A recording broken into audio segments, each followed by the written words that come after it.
What is good, YouTube? Quinway basketball analysis coming to y'all with my what to expect on the Golden State Warriors while holding down analysis playground.com. It'll be fun to talk about my brother, Steph Curry, a guy that I have met and have known for a long time, a guy that put on the MVP caliber season, a guy that really went out there and destroyed the NBA and was on a mission to get this team to the playoffs. Unfortunately, for the last 2 years, this Warriors team has not been in the playoffs, and they're trying to look to get back into that action and compete for championships also again in Golden State and in the Western Conference. Obviously, this team is going to revolve around Stephen, Wardell, Curry, basically Wardell, Stephen Curry. This is a guy that obliterated the league, averaging over 30 beautiful percentages from three from the field and from the free throw line. Still can assist, still can score from every area on the court, whether it's threes, whether it's off the dribble, whether it's mid-range floaters, whether it's finishing acrobatically included, or whether it's just relocating to keep the defense paying attention to them. And if they don't, he punishing them. If they do, somebody's always cutting, somebody's always open, and that just helps this team continue to flow.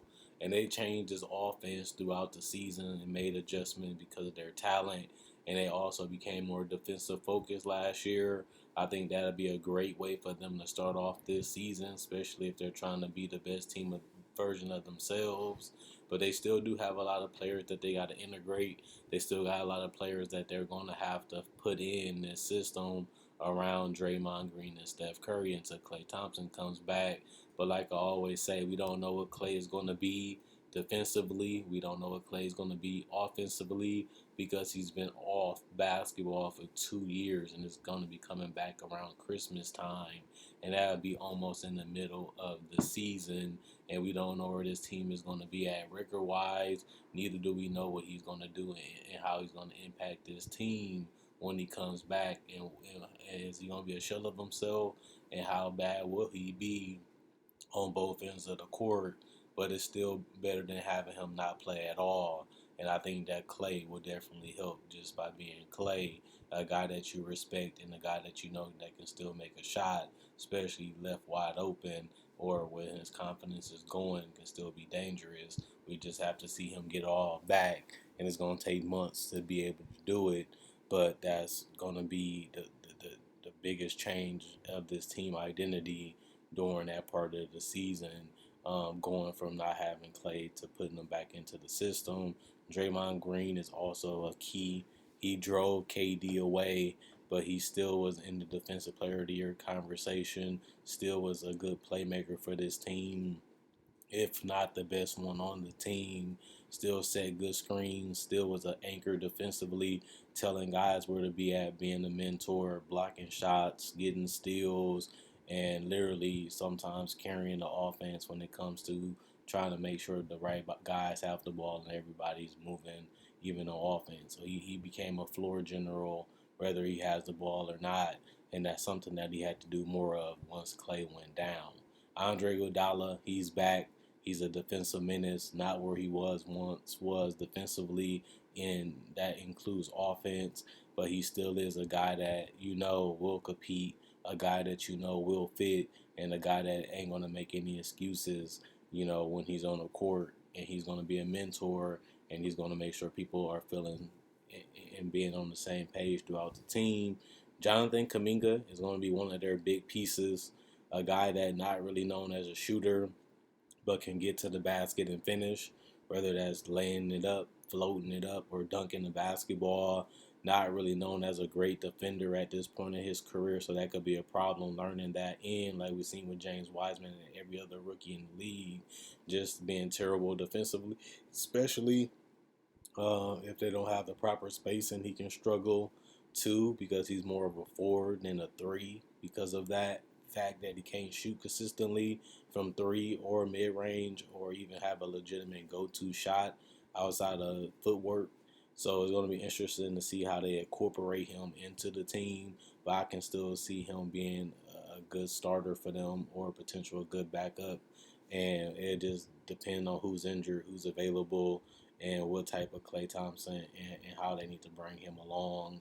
They're going to need somebody to have a breakout performance, and we just don't know who it would be. Maybe it'd be Damien Lee, a guy that has been making big shots, big plays the last couple years and building his brand and his name in the NBA, and he has done it mainly in Golden State. Has been a guy that can get the ball and shoot, has been working on his ability to score off the dribble, still not where he needs to be, but he has shown a lot of improvement, and they're going to need him to continue to do that because he's a guy that can actually have size at that shooting guard position and get them spacing for Steph and Draymond to be able to play and be able to have space and be able to play in the pick and roll, but also be able to play make. And you need as much spacing as possible. And once they had Damian Lee on the court, they was a lot more dangerous, especially because he also picked it up and got better defensively. Looney will also be interesting if he can stay healthy, which has been his biggest Achilles heel to his career. Has been a solid starter when healthy, but can't stay healthy. Not a great offensive player, not the greatest defensive player, but he's a guy that knows his role, knows his game, and does what the team needs him to do. And that's going to be interesting to see what he's going to be for them. Moses Moody is a combo guard, a guy that can really score, a guy that can get his own shot, and they need a guy that can do that. And he just adds depth to that guard position and adds depth to this bench and adds another guy that can get them buckets in multiple ways. It's just going to be, can he do it efficiently and can he shoot consistently? If he can do those two things, he can be a huge boost to this team bench. And we'll just see how they use him and how he will fit with their other stars and how he would compete against other starters and benches throughout the season. Michael Mulder, he has been an interesting player, and I don't really know if he's going to get significant minutes on this team. If not, it's going to be 10 to 15. He's just going to have to add defense and shooting. If he can do those two things, he can have a decent role. I also don't see Gary Payton II getting significant minutes, but being the guy that can defend and being the guy that's still growing offensively, we'll see where he's at when the season starts and throughout the season. Maybe his role can grow. Maybe he can be a bigger part of the team if Steph goes down. He gets more minutes because of that. But other than that, I don't really see Gary Payton II having a huge role. Jordan Poole has been an inconsistent shooter. Maybe he can change that narrative this year as he is a guy that can get hot. He is a guy that can give you space, and he is a guy that can play that shooting guard position. And if he's knocking down threes, the team becomes more potent and more dangerous because of that. And they're going to need that if Klay isn't healthy, for the majority of the season, which he is reported not to be. Otto Porter Jr. also, I feel like was a good addition considering that they're only paying him $1.6 million, and that's a lot of money with a guy that's legit 6'8", can give you catch and shooting ability, and can give you a guy that can play make a little bit, a guy that can make shots every once in a while off the dribble, and a guy that can really just fit into a role but give you wing depth, and that's something that they lack was a legit 6'8" body that can also play some forward, that can also guard multiple positions, and Otto Porter is that, plus he can be a sniper if you leave him open and make defense be punishes if they don't pay attention to him. Juan Toscano Anderson has become a huge part of this team. I feel like I like what he has brought to the table, and I feel like he will continue to be a solid player for them, and he continues to grow his game will only make them deeper and better. Andrew Wiggins is a huge part of what they do. He has bought into the Golden State culture. He has become a better defender. He has become a better scorer. He has become a guy that can be a little bit reliable, something that people didn't really like about him in his career. He still got to work on his jump shot, especially the three-point shot, and he still has to work on his ability to create his own shot, especially when it comes to being efficient, and he still has to become a better playmaker. If he improves those things and become better at those things, his team would just be more dangerous, but that's something that he's going to have to do, and I believe it because he did a lot of things that I think he will ever do, and he did it in Golden State, and hopefully he can add those things too to make this team more sharper, to make this team more dangerous, and if he does, this team can be a lock for the playoffs, something that we thought that they'd be last year, but they ultimately came up short. James Wiseman has been terrible for them. Either he was injured, couldn't defend, couldn't score a shot from mid-range or in the paint. He just couldn't find what he was, couldn't really find what he was great at, couldn't really find a niche in the league so far, but they give him another opportunity. This guy has huge potential and upside to be a two-way force that can give them spacing, give them shot creation as a big, give them mismatch advantages, and give them a guy that can also be a rim runner when necessary. I understand why they picked him. I understand why they took him, but he was a lot more raw and unpolished than people thought. I felt that, I thought that, and he ended up proving me right, but they still didn't give up on him just yet, and he still has the same amount of upside. It's just about practice made perfect. Continue to work hard, continue to put in the effort and energy, continue to stay healthy, and James Wiseman could be a huge pickup for them if he can put it all together. He just don't have it all figured out yet. But then again, that was his first season. Plus, he didn't play the entire season. Plus, on top of that, he's only 20 years old. So he still has time, and hopefully they continue to be patient with him because he can be a very dangerous player for them in the future, especially if Steph and Clay can get healthy together and give him the space and it can make the job easier for him. And if it does, that gives him the confidence that he needs, to be even more, dominant in the paint. And then, the easier it is for you, the more you can feel comfortable. The more you feel comfortable, the better you play.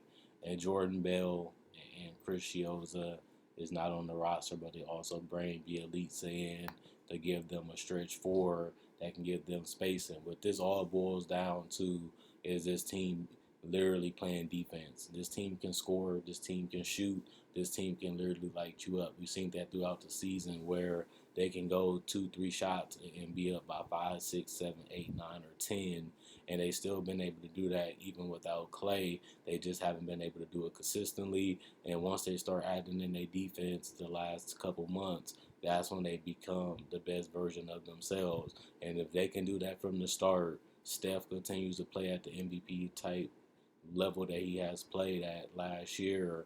Plus, Draymond gives you that anchor in that defense. You see growth and improvement from a guy like Wiseman, development also from Andrew Wiggins. And then you look at this team as a top 6 team in the Western Conference, and then you still add the fact that Clay can come back, build his confidence in his game before the season is over.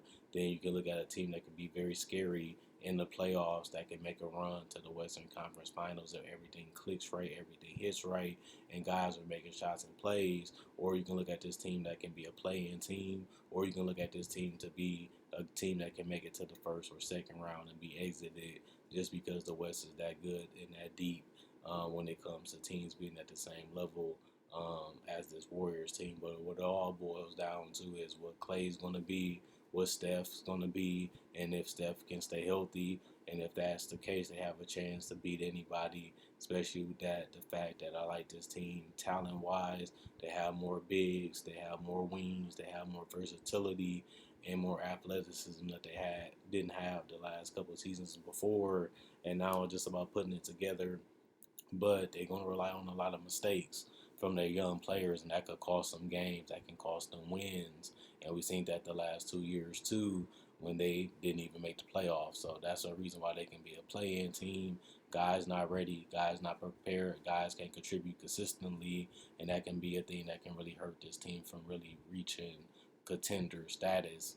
And they also can just be a team that's good enough to win enough, to lose enough, to be a little bit above 500 like they was last year, and they got a shot to be a 6 or below seed and still make the playoffs and give a team a scare, because a lot of these teams are on the same level talent-wise as the Warriors, and you always got that wild card of not knowing when Clay can figure it back out and give you some big performances to go along with Steph and Draymond and a nice sprinkle of role players that they have. But they're asking a lot of their young players. They're asking guys to perform out what they have shown so far in their careers, but that's part of the game. You draft young, you be in the lottery. These guys take time, they take effort, they take a lot of patience, and this is just going to be another growing pain season, but they're still going to be expected to win because of Steph Curry, and that's how it should be, because that's what he's been doing in Golden State. But he's been through the good, the bad, and the ugly.